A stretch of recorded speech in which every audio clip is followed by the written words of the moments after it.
अस्सलाम वालेकुम to everyone. I hope कि आप सब ठीक होंगे और खैरियत से होंगे। अगर आप इस चैनल पे नए हैं तो प्लीज़ चैनल को सब्सक्राइब कीजिए और वीडियो को एंड तक देखिए। Welcome to my YouTube channel wisdom valley. Yes, हम क्या पढ़ रहे थे? Most important MCQs related to modern history of India. ये इस लेक्चर सीरीज का वीडियो नंबर 9 रहेगा। सो टाइम वेस्ट के बिना ही हम इस वीडियो को स्टार्ट करेंगे। पहला ऑब्जेक्टिव जो मैंने लिया है इस सेशन का वो है Who among the following has authored the book Hind Swaraj. इन चारों में से हमें बताना है कि वो कौन था जो कि कौन सी बुक लिखता है, हिंद स्वराज लिखता है। क्या महात्मा गांधी ने लिखी है, क्या गोपाल कृष्ण गोखले ने लिखी है, या बाल गंगाधर तिलक जी ने लिखी है, या MG रानडे ने लिखी है। आपको मैं बता दूं, जो क्वेश्चन नंबर फर्स्ट है इसका जो आंसर रहेगा वो रहेगा option number first, Mahatma Gandhi ही होता है जो कि हिंद स्वराज लिखता है। एक बुक को लिखता है जिसका नाम हिंद स्वराज होता है। यस, कब लिखता है? 1909 में। ओके, नेक्स्ट की तरफ हम जाएंगे। Which one of the following statement with regard to direct action day is correct.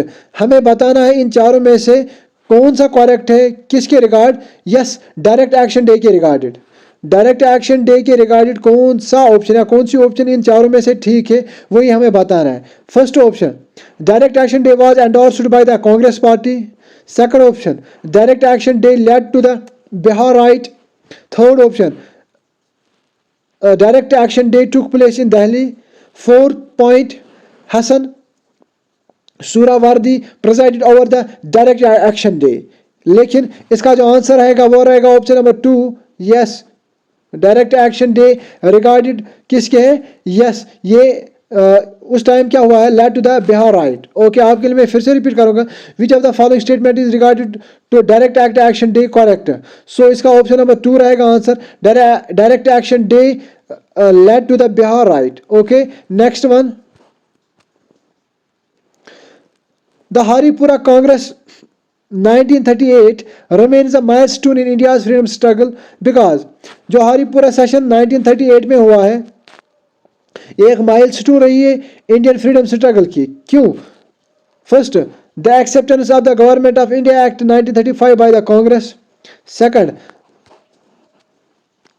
The introduction of the idea of planning commission. Third, it appointed Jawaharlal Nehru as the future prime minister of India. Fourth, it declared war on British empire. इसका जो answer रहेगा वो रहेगा the introduction of the idea of planning commission. Option number 2 इसका answer रहेगा। जो Haripura Congress session था 1935 वो एक माइलस्टोन रही है, या उसमें बात की गई किसकी? प्लानिंग कमीशन की। और जो प्लानिंग कमीशन कब बनाया जाता है? यस, 1950 में इसको फिर क्या बनाया जाता है। और आज हम इस प्लानिंग कमीशन को प्लानिंग कमीशन नहीं कहते बल्कि हम इसको नीति आयोग कहते हैं। NITI Aayog, NITI, NITI Aayog, AYOG। Okay, question number 4 की तरफ हम जाएंगे। In Hind Swaraj Mahatma Gandhi was critical of railway because they are. जो हिंद स्वराज 1909 में लिखी है महात्मा गांधी जी ने, वो क्रिटिकल था या क्रिटिक था, वो क्रिटिसाइज करता था रेलवेज का। क्यों? First one, carriers of plague germs. जो रेलवेज थे वो कहता था कि उनसे क्या होता है? प्लूग जर्म्स फैलते हैं। Second, instrument for frequency of famines. Third one, responsible for creating class division in the society. Fourth one क्या है? Accident prone. इसका जो आंसर रहेगा वो रहेगा ऑप्शन नंबर फर्स्ट, 1, 2 एंड 3। एक तो फर्स्ट एंड वन सेकंड,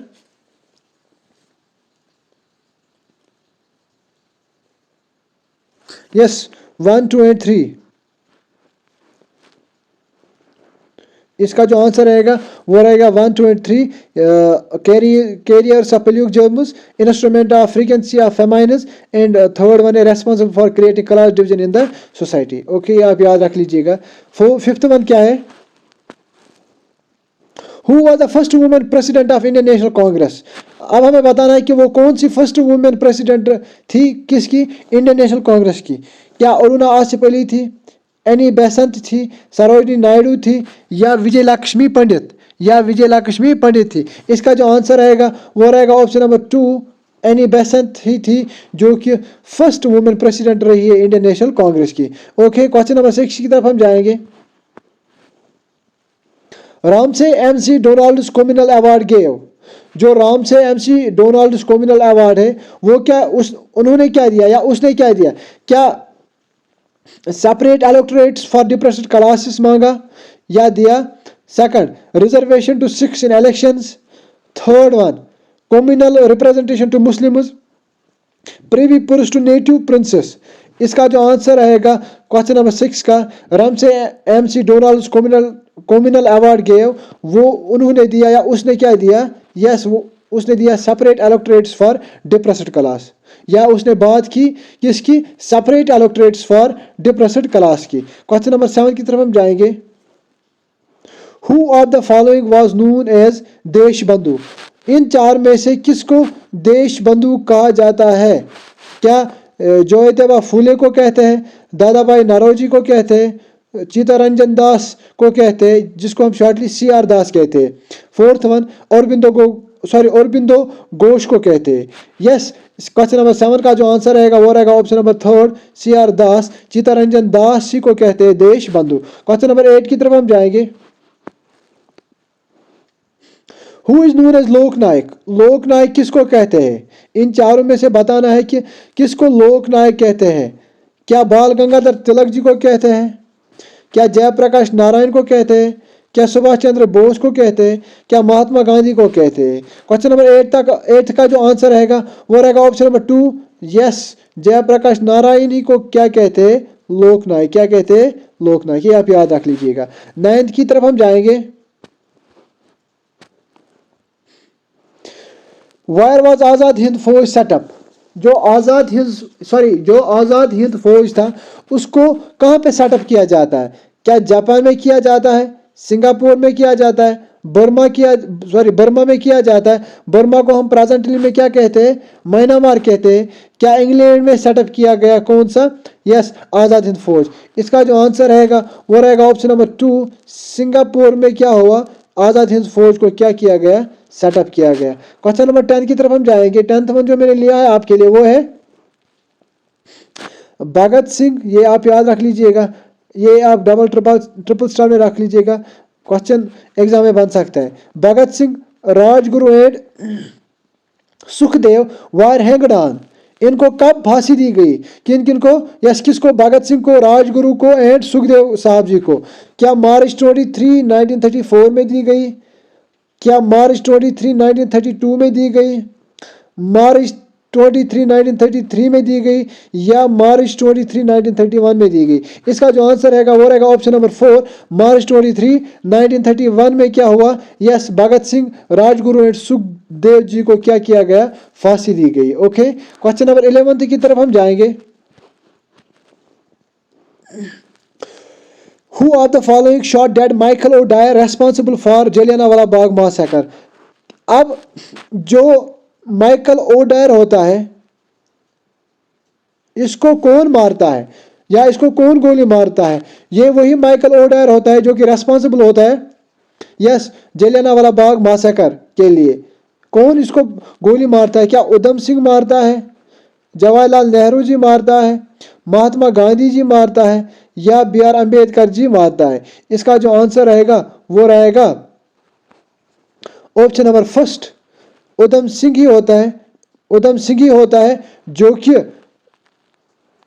गोली चलाता है किस पे? यस, माइकल ओडायर पे, जो रेस्पॉन्सिबल होता है जलियांवाला बाग मैसेकर। जो जलियांवाला बाग मैसेकर कब हुआ है? यस, 13 अप्रैल 1990। ये आप याद रख लीजिएगा। क्वेश्चन नंबर 12 की तरफ हम जाएंगे।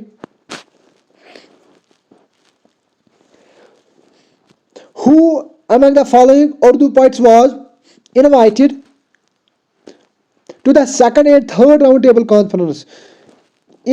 ये सभी 4 यहाँ पर पॉइंट्स हैं। किस पॉइंट को बुलाया गया यस, कब? एक तो सेकंड राउंड टेबल कॉन्फ्रेंस के लिए और थर्ड राउंड टेबल कॉन्फ्रेंस के लिए, ये आप याद रख लीजिएगा। आपके लिए मैं फिर से रिपीट करूंगा, who among the following Urdu poets, कौन था वो जो उर्दू शायर था जिसको इनवाइट किया जाता है सेकंड और थर्ड राउंड टेबल कॉन्फ्रेंस में? क्या फिराक गोरखपुरी था? क्या मोहम्मद इकबाल था? क्या फैज अहमद फैज था? क्या जॉन मलिहाबादी था? इसका जो आंसर रहेगा वो रहेगा ऑप्शन नंबर 2, मोहम्मद इकबाल ही था जिसको क्या किया गया, इनवाइट किया गया second and third round table conference. ये आप ट्रिपल स्टार में रख लीजिएगा, ये भी अब क्वेश्चन में बन सकता है, एग्जाम में बन सकता है। Sorry for this. Next one, during whose tenure as the Viceroy of India were the great martyrs भगत सिंह, राजगुरु जी, सुखदेव जी, हैंगड? अभी हमने पढ़ा 1931 में क्या हुआ, 1931 या 23 या 23rd ऑफ मार्च 1931 में क्या होता है, भगत सिंह, राजगुरु जी और सुखदेव को क्या किया जाता है, हैंग किया जाता है। अब हमें बताना है उस टाइम कौन वाइसरॉय था इंडिया का? क्या लॉर्ड इरविन था, लॉर्ड चेम्सफोर्ड था, लॉर्ड मिंटो था, लॉर्ड कजिन था? क्वेश्चन नंबर 13 का जो आंसर रहेगा यस वो रहेगा option number first, Lord Irwin था उस टाइम वाइसरॉय ऑफ इंडिया, जिस टाइम भगत सिंह और राजगुरु एंड सुखदेव को क्या किया गया, हैंगड किया गया। ओके, क्वेश्चन नंबर 14 क्या है?